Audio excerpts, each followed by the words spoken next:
स्वागत है आप सभी का एक बार फिर से मेरे इस यूट्यूब चैनल पर। तो आज की इस नई वीडियो में हम बात करेंगे बीए बीएससी एग्ज़ाम ज्योग्राफी, जो कि सत्र 2024-25 के लिए मैंने इम्पोर्टेंट पेपर बनाया है। ये पार्ट सेकंड ईयर के लिए संसाधन भूगोल का संभावित प्रश्न पत्र है। भाई ये संसाधन भूगोल का संभावित प्रश्न पत्र है बीए पार्ट सेकंड ईयर के लिए, और जो कि प्रश्न पत्र संभावित ईयर 2024-25 के लिए मैंने बनाया है। इसमें से काफ़ी सारे प्रश्न आपके एग्जाम में मैच होंगे। इस पेपर को आप निश्चित रूप से देख करके जाइएगा यदि आप संसाधन भूगोल का पेपर देने जा रहे हो तो, ठीक है ना। और इस पेपर में मैंने उन प्रश्नों को लिया है जो प्रश्न एग्जाम में बार बार पूछे जाते हैं, हर साल रिपीट होते हैं। तो उन महत्वपूर्ण प्रश्नों के बारे में हम चर्चा करेंगे, कौन कौन से प्रश्न इस साल के लिए इंपॉर्टेंट है, ठीक है ना। और पेपर देकर आने के बाद में आप मुझे रिव्यू भी दीजिएगा कि कितना परसेंट पेपर मैच हुआ है, ठीक है ना। तो हम बात करें सबसे पहले इस पेपर के बारे में। तो पेपर आपका जो होगा वो आर्ट्स वालों के लिए होता है 75 नंबर का, साइंस वालों के लिए होता है 50 नंबर का, ठीक है ना। इसके बाद में अगर इसके समय की बात कर ली जाए तो इसका टाइम होता है 3 घंटे का। ये पेपर होता है आपका 3 घंटे का। और इस पेपर में आपको किस प्रकार से प्रश्न देखने को मिलेंगे उसके बारे में आज की इस वीडियो में हम चर्चा करेंगे। तो ये संसाधन भूगोल का पेपर था, और देखते हैं हम इनके इसके प्रश्नों को कौन कौन से इंपॉर्टेंट है एग्जाम 2024-25 के लिए। तो हम देखेंगे पहला ही प्रश्न आपके मैप से संबंधित होगा। देखो भाई, यदि आप संसाधन भूगोल या वर्ल्ड रीजनल ज्योग्राफी या किसी भी भूगोल का किसी भी तरह का यदि आप पेपर देने जा रहे हो, आप BA first year, second year, third year, MA previous year, final year, आपकी सेमेस्टर सिस्टम किसी में भी हो, अगर आप भूगोल से संबंधित सब्जेक्ट आपने ले रखी है तो आपको पहला प्रश्न मैप से संबंधित देखने को मिलेगा। या वो भी भारत के मानचित्र से संबंधित हो सकता है, या वो राजस्थान के मानचित्र से संबंधित हो सकता है, या वो विश्व के मानचित्र से संबंधित हो सकता है। लेकिन आपका जो पहला ही प्रश्न होगा वो आपको मैप से संबंधित देखने को मिलेगा, ठीक है ना। कुछ इस तरह से आपके प्रश्न आपको जो पॉइंट दे दिए जाते हैं और मैप में दर्शाने के लिए आपसे पूछा जाता है। मैप में उनको दर्शाने के लिए आपसे कहा जाता है कि इनको मैप में दर्शाइएगा, ठीक है ना। इसी प्रकार से ये पॉइंट आपको फर्स्ट पर्सन में देखने को, और फर्स्ट पर्सन आपका मैप से रिलेटेड ही होगा, ये फिक्स होता है भूगोल के पेपर में। ये सबसे महत्वपूर्ण बात है। तो देखते हैं हम इन प्रश्न को। आपसे प्रश्न पूछा गया है कि विश्व के रेखा चित्र में निम्न क्षेत्रों को दर्शाइए, ठीक है। निम्न क्षेत्रों में से 5 क्षेत्र आपको दर्शाने हैं। पहला आपको बालाघाट दे रखा है, नील नदी आपको दे रखी है। इसके बाद में आपको कीव दे रखा है, झारिया दे रखा है। झारिया के बाद में आपको महान झीलें और ग्रांड बैंक, स्टेपी घास के मैदान, टाना झील और बोकारो, ये आपको दे रखी है। इसके बाद में हम बात करते हैं, ये आपका पहला प्रश्न था जो कि विश्व के मानचित्र से संबंधित था। मैंने आपको ये बता दिया है प्रश्न, और ऐसे ही क्षेत्र आपसे पूछे जाएंगे। हो सकता है इसमें से आपको 5 क्षेत्र मिल जाए पेपर के अंदर। आप अच्छे से इस प्रश्न को कर लीजिएगा, क्योंकि हाँ देखो, एक प्रश्न, एक इंपॉर्टेंट बात और बताऊंगा मैं आपको भाई। अगर आप प्रश्न का उत्तर लिखते हैं तो आपको 5 में से एग्जामिनर के जच जाए तो 4 नंबर भी दे सकता है, 3 नंबर भी आपको दे सकता है।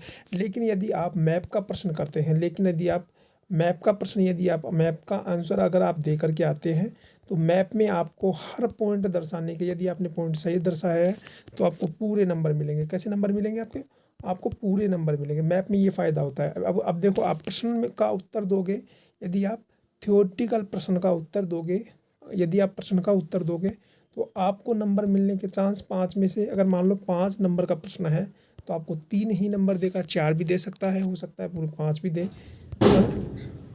लेकिन आप यदि मैप का प्रश्न करते हैं तो आपको 5 में से, अगर आपने मैप में पूरे सही तरीके से क्षेत्रों को दर्शाया है तो आपको 5 में से 5 नंबर ही उसको देने पड़ेंगे। क्योंकि मैप में एक ऐसा प्रश्न होता है जिसमें आप पूरे में से पूरे नंबर ला सकते हैं। इसमें नंबर काटने का कोई चांस नहीं है यदि आपने क्षेत्रों को सही ढंग से दर्शाया, और आपको इसमें लिखना भी नहीं पड़ेगा। क्योंकि मैप के प्रश्न को करने में ये होता है कि भाई आपका समय भी बचता है पेपर को करने में, क्योंकि आप ज़्यादा से ज़्यादा 5 क्षेत्रों को दर्शाने आप कितना मिनट का टाइम मान सकते हो। 5 मिनट का टाइम आपको लगेगा। अगर आपको क्षेत्र दर्शन आता होगा तो 5 मिनट में आप सभी क्षेत्रों को दर्शा दिए। 5 मिनट मैंने खूब बताइए, बहुत मैक्सिमम टाइम बताया आपको ये। 5 मिनट में आप मैप के क्षेत्रों को दर्शा देंगे, ठीक है ना।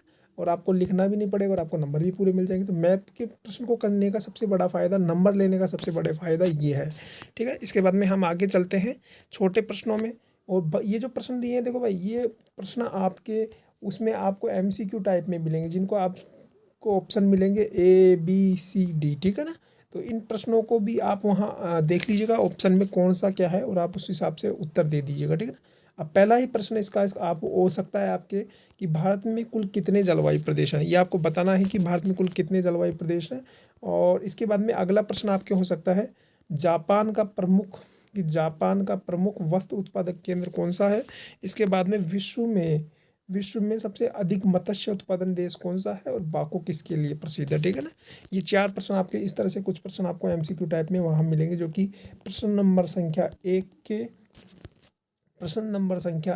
के ऑप्शन बी में आपको ये प्रश्न मिलेंगे। कौन से प्रश्न मिलेंगे आपको वहाँ पर, ये वाले एमसीक्यू टाइप के, ठीक है ना। एमसीक्यू टाइप के प्रश्न आपको मिलेंगे और ये कुछ इस प्रकार से होंगे, ठीक है।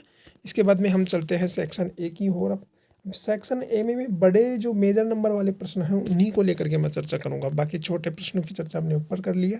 अब सेक्शन ए के प्रश्नों की बात कर ली जाए तो सेक्शन ए के और बी के और सी के प्रश्न आपके अथवा में होंगे, और ये प्रश्न आपका प्रत्येक एक प्रश्न आपका होगा 15 नंबर का, ठीक है ना।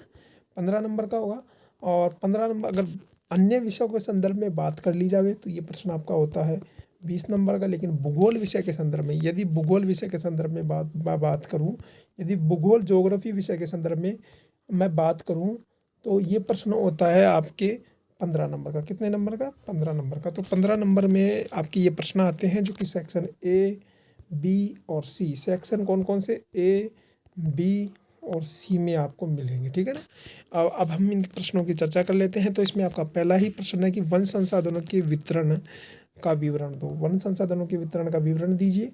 और इसके बाद में नेक्स्ट प्रश्न है आपके कि संसाधन होते नहीं है, बनते हैं, जिम मेरिन के कथन के अनुसार आपको विवेचना करनी है। देखो मैं आपको बताऊं, ये जो प्रश्न है ये हर साल परीक्षा में पूछा जाता है। यदि आप संसाधन भूगोल का पेपर देने जा रहे हो तो इस प्रश्न को तो आप पढ़ करके चले जाइएगा, 100% गारंटी है। अगर संसाधन भूगोल के पेपर में तो आपको ये प्रश्न मिलेगा ही मिलेगा, ठीक है ना। जिम मेरिन का संसाधन तो पूछा जाता है भाई, यदि आप संसाधन भूगोल का पेपर देने जा रहे हो तो ये कॉमन सेंस है कि संसाधन भूगोल आपने जिम मेरिन का संसाधन 12वीं में पढ़ा होगा, 11वीं में पढ़ा होगा, और ये पूछा जाएगा यदि आप संसाधन भूगोल का पेपर देने जा रहे हो तो 101% आपसे पूछा जाएगा। आप इसको 3 स्टार भी लगा सकते हैं। इसके बाद में हम चलते हैं, बहुत ही महत्वपूर्ण प्रश्न है ये भी। यदि संसाधन भूगोल आप पढ़ रहे हो तो आपको कोयला और पेट्रोलियम आपको ज़रूर पढ़कर जाना चाहिए। और मैं आपको बताऊं, एक ट्रिक भी मैं आपको बता सकता हूं इसमें कि आप पिछले पेपरों का अध्ययन कीजिएगा। यदि पिछले पेपर में आपसे कोयला पूछा गया है तो इस बार आपसे निश्चित रूप से पेट्रोलियम पूछा जाएगा, ठीक है ना।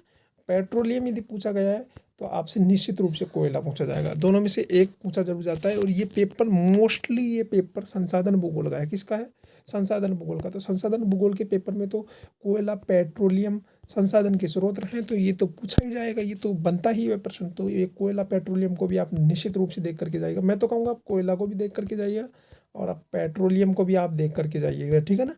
पेट्रोलियम भी आपके लिए इम्पोर्टेंट है।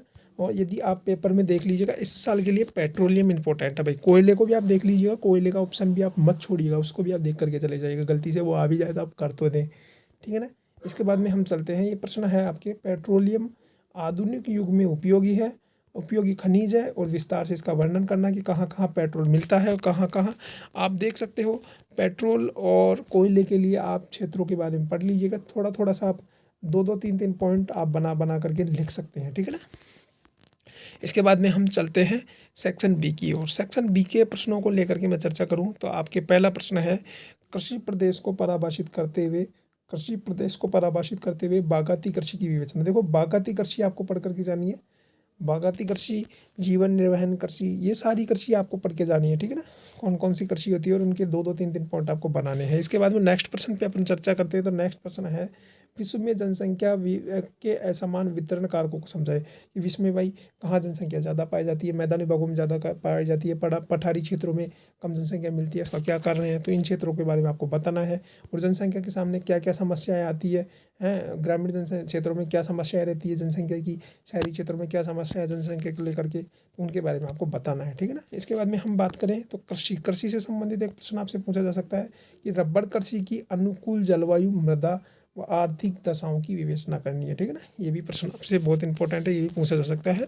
इसके बाद में हम बात करें सेक्शन सी की। अब हम बात करेंगे सेक्शन सी के प्रश्नों को लेकर के। तो सेक्शन सी में आपके पहला प्रश्न बनता है, वो बनता है संसाधन संरक्षण को समझाइए। अब भाई संसाधन है तो उनका संरक्षण भी करना पड़ेगा, तो संसाधन संरक्षण क्या है उसको बताना है।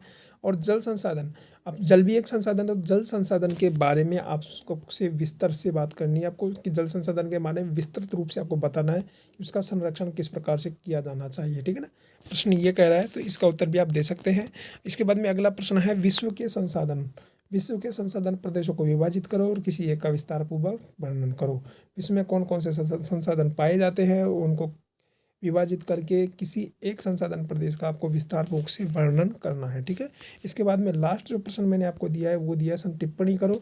टिप्पणी में आपसे संसाधनों का वर्गीकरण पूछा है, वर्गीकरण क्या है, और विश्व में मत्स्य पालन के बारे में पूछा है, मत्स्य पालन कहाँ कहाँ कैसे कैसे है उसके बारे में आपको बताना है। तो ये आपका पेपर था संसाधन भूगोल का, उम्मीद करता हूँ आपको समझ आया होगा और इस पेपर को आप बिल्कुल पढ़ करके जाइएगा। आपको पेपर में जो प्रश्न करने होंगे वो प्रश्न आपको आराम से इस पेपर में से मिल जाएंगे। ठीक है ना, ये मेरी गारंटी है।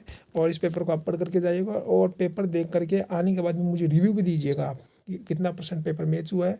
और इस पेपर की फ़ोटो मैं आपको टेलीग्राम पर डाल रहा हूँ, आप नीचे डिस्क्रिप्शन बॉक्स में लिंक मिल जाएगा आपको, उस लिंक को आप ज्वाइन करिएगा टेलीग्राम पर आप जा करके और इस पेपर को डाउनलोड करके लिख सकते हैं। और इस पेपर की PDF आप चाहिए तो मेरे को व्हाट्सअप भी कर सकते हैं, लिंक आपको डिस्क्रिप्शन बॉक्स में मिल जाएगा और चैनल के पीछे भी दिया हुआ है, तो वहाँ जाकर भी आप देख सकते हैं। जब तक के लिए मुझे दीजिए इजाज़त, नमस्कार।